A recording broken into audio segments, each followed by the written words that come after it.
It's July 18th, 2023. I'm in an area where the federals look like this.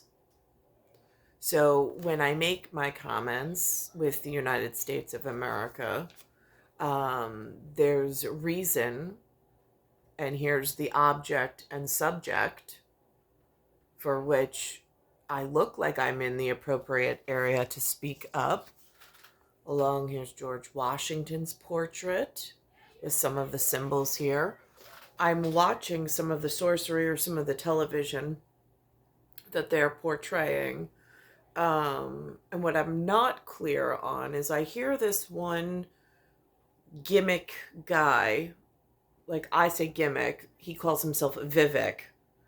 And I notice that he's using not only the sacred symbol of Roman numeral 5, but he uses it in such an alphabetic order that it also could include the 6 and the 4 for when he speaks. And when he speaks, he wants to be he goes by the name of Ramaswamy. And he says he promises to shut down FBI if elected.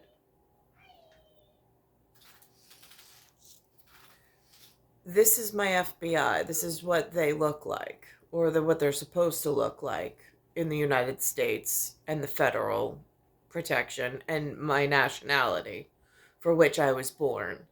What I don't understand is they allow people like this to gain voice, to gain traction in my sacred airspace. It's reaching my ears. It's reaching my person. And it sounds to me, as a recipient of this message, like he is a terrorist who wants to dismantle my government, my national security, and my protection and the protection of my children in my homeland. I don't know what alien nation to alienate him. I don't know what alienation he comes from in alien plus the word nation. I don't feel united with this person. And the position for which I was born in New York and how the discourse has been acting around me is of several levels of concern to my person. New York City, when I graduated their high school, they gave me a certificate of merit within New York City.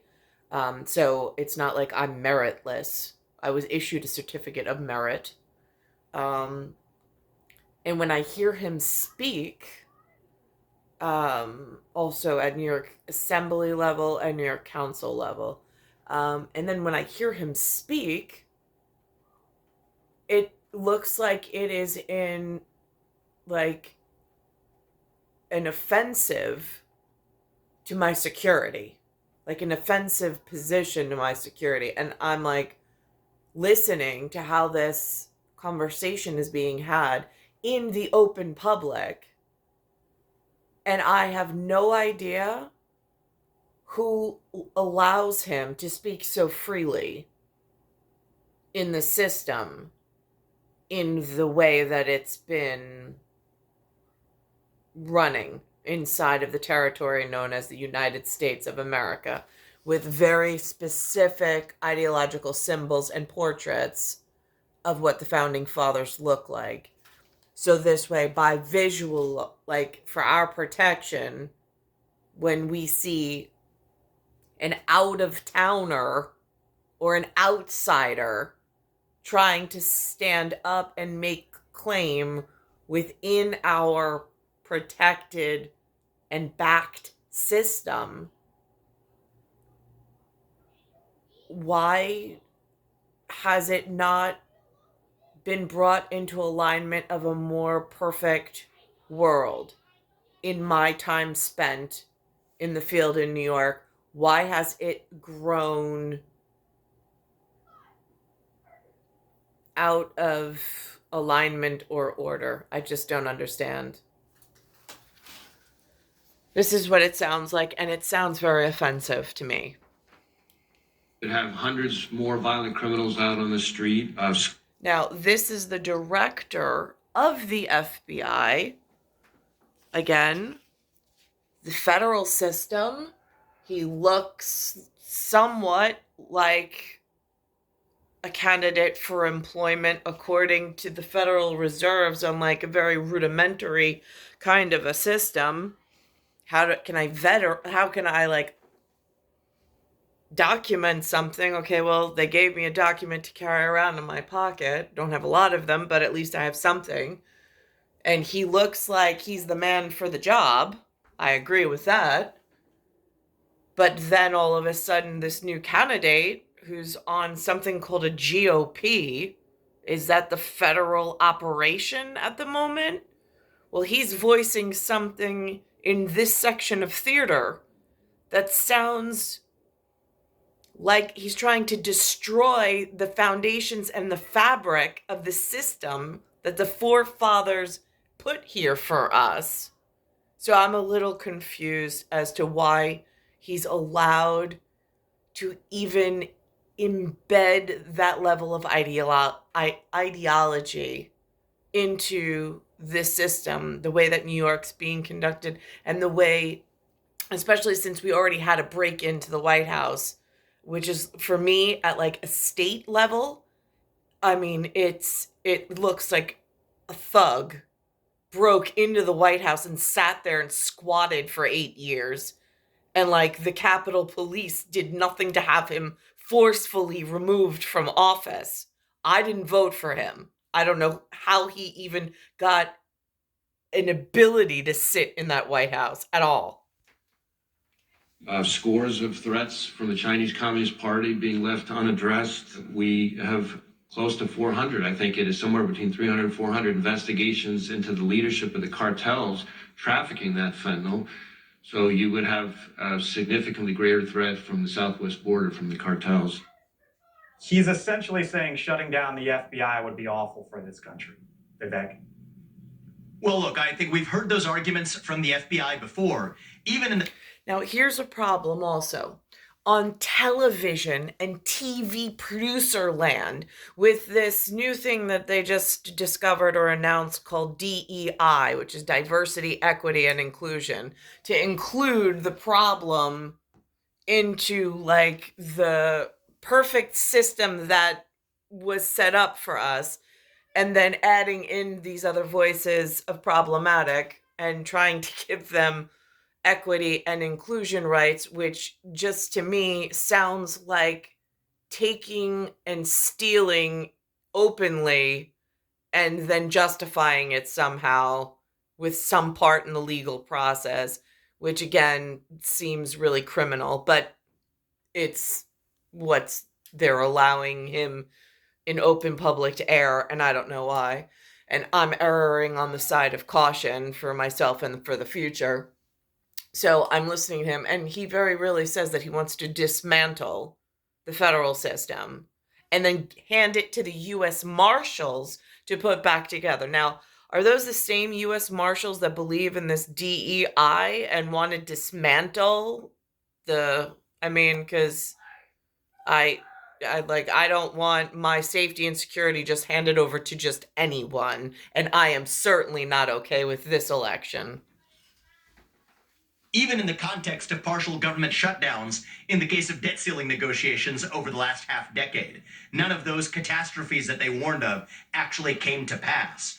What I am okay with is keeping them out of our corporations, off our shores, out of our federal system, and out of the U.S. government system.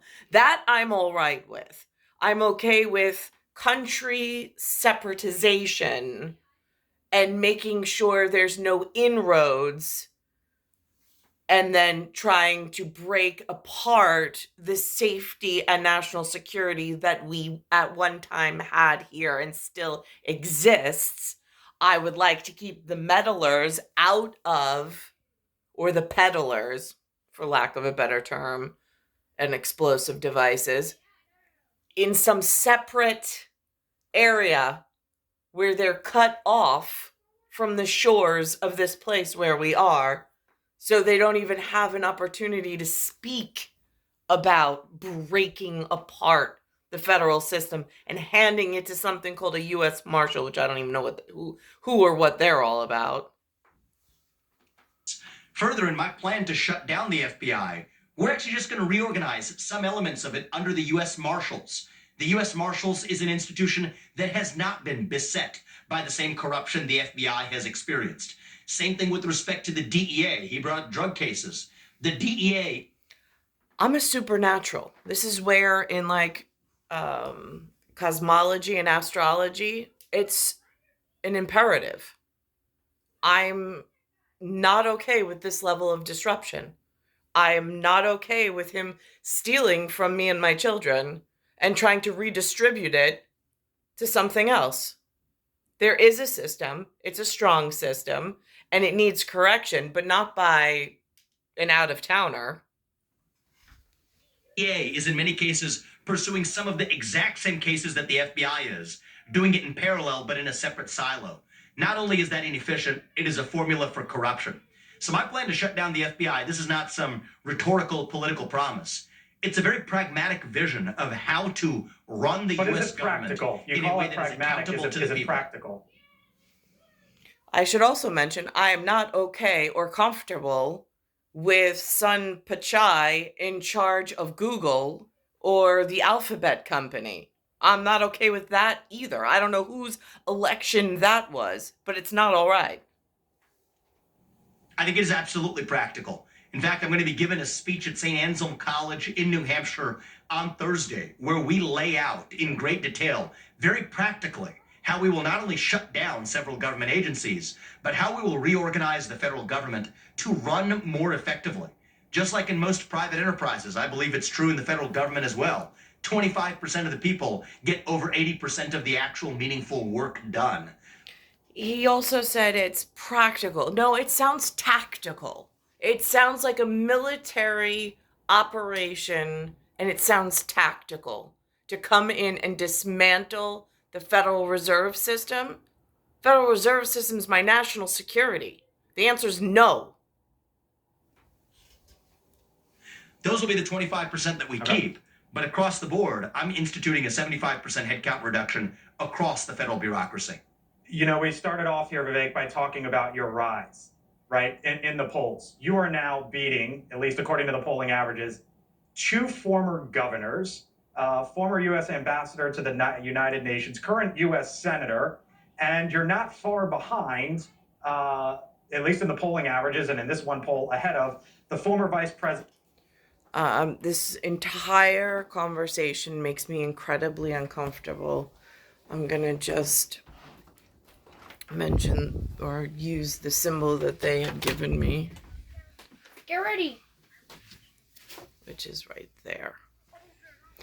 That's the one that I have been given as a reference to the area for which this conversation is being aired. It's star 1978.